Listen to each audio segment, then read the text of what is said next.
Amici, benvenuti in un nuovo video. Da un po' di tempo sto provando queste due lenti che sono il 50 mm f1.4 Sigma Art e il 1835 1.8 sempre della linea Sigma Art.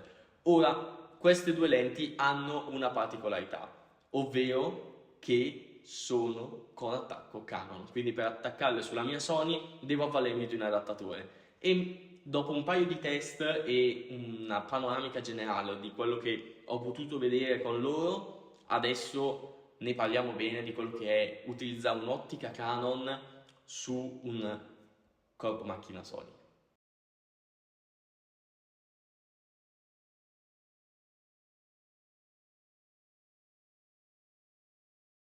Allora, nella mia esperienza e nei piccoli test che ho fatto, ho stilato dei pro e dei contro. Quindi vediamo un attimino i vantaggi e gli svantaggi. Il primo vantaggio è l'ampia selezione di lenti a nostra disposizione. Se non vi accontentate dell'ampia gamma di lenti disponibili per Sony, volete andare a ricercare qualcosa di particolare nel mondo Canon, potete farlo, tramite adattatori si può fare e sicuramente magari se venite da un mondo Canon risparmiate anche dei soldi, perché comunque mantenete un corredo già esistente e questa non è una cosa da poco. Successivamente abbiamo un'impostazione di colori diversa, perché comunque alcune ottiche più che queste che sono della linea Art, che più o meno sono in linea con il mondo Sony, tipo il mio 24-72-8 sempre Sigma Art, ha colori simili e cose simili, quindi non si discosta troppo. Però se voi voleste utilizzare un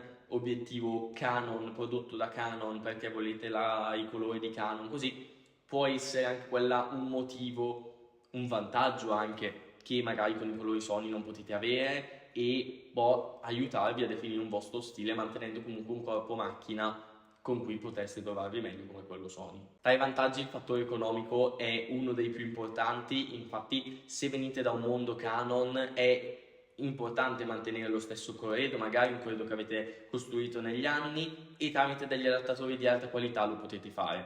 Però questo porta anche a tantissimi svantaggi che adesso vi introduco perché sono veramente importanti. Allora, il primo tra tutti è la messa a fuoco. Con qualsiasi adattatore si perde la velocità di messa a fuoco e sia dell'obiettivo che della macchina fotografica, e il rumore della messa a fuoco è inutilizzabile quasi.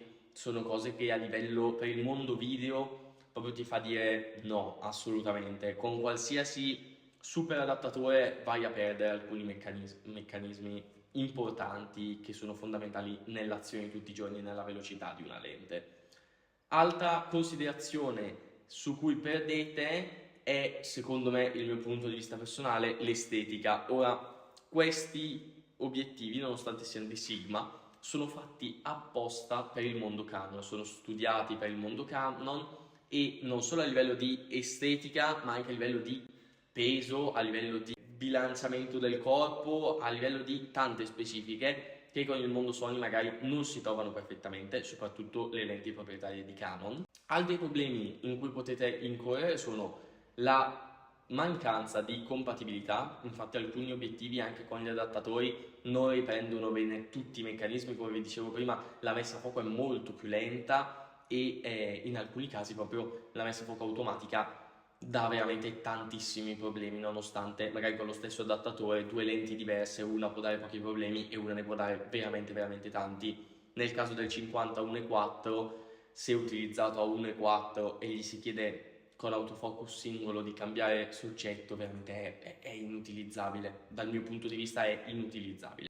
E l'altra cosa in cui potreste incappare è un po' di perdita di qualità della lente. Infatti passando attraverso questo adattatore la definizione, la nitidezza, lo sfocato possono essere compromessi dall'adattatore che utilizzate. Il mio consiglio da persona taccagna, perché comunque io sono taccagno, cerco di stare attento a qualsiasi spesa eccetera eccetera eccetera, e dipende comunque se volete passare a un corpo macchina Sony mantenendo il corredo Canon, di puntare tanto su un adattatore che vi dia la possibilità di mantenere tutti gli automatismi. E poi dovete valutare, secondo me, rispetto alle lenti che avete, come si adattano, perché appunto come vi dicevo prima alcune si adattano meglio di altre. Secondo me queste lenti sono un po' complicate da far girare sul mondo Sony, per il semplice fatto che dal mio punto di vista gli svantaggi superano i vantaggi. Nella mia esperienza non mi sono trovato veramente molto bene, anche sotto il punto di vista della resa non mi ha fatto impazzire,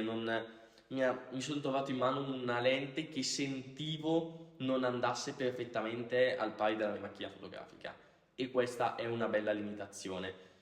Per fortuna le ho in prova, cioè nel senso non le ho acquistate, anche perché non avrebbe senso. Nel mondo Canon non costano di meno del mondo Sony le terze parti, soprattutto di Sigma. Certo, alcune lenti Canon magari sulle stesse focali rispetto al mondo Sony costano di meno, però anche lì state attenti, perché poi contate che dovete attaccarci anche l'adattatore, quindi non prendete una lente da 1200 euro per non spendere Canon, per non spenderne 1400 su Sony, e prendete in mezzo 20 euro di adattatore, perché sennò tanto vale non prenderla, cioè veramente è una cosa, no, non ci sta. Quindi per concludere, può essere vantaggioso se state facendo una transizione, e può essere una situazione momentanea che può andarvi bene, perché comunque con delle lenti di qualità perde un pizzico di qualità, e per alcuni lavori nel mezzo, mentre fate un processo di transizione a full Sony, secondo me può starci. Se invece dite ho da fare un cambio prima la macchina fotografica e poi con il tempo, magari 1 o 2 anni, cambio anche le lenti, dal mio punto di vista diventa impensabile, perché per 1 o 2 anni voi lavorate in modo un po' accrocchiato, senza trovare nel bene o nel male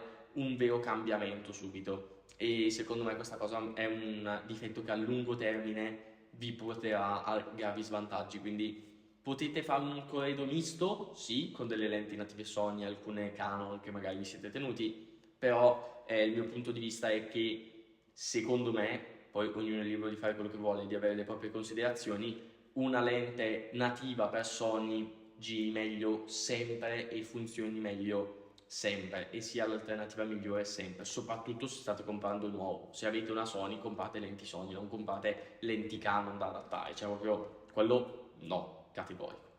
Grazie per avermi seguito fin qua in questo video. Io vi ricordo di lasciare un commento, di iscrivervi, di lasciare un mi piace, e di seguirmi sia qua su YouTube che su Instagram che su tutti gli altri social.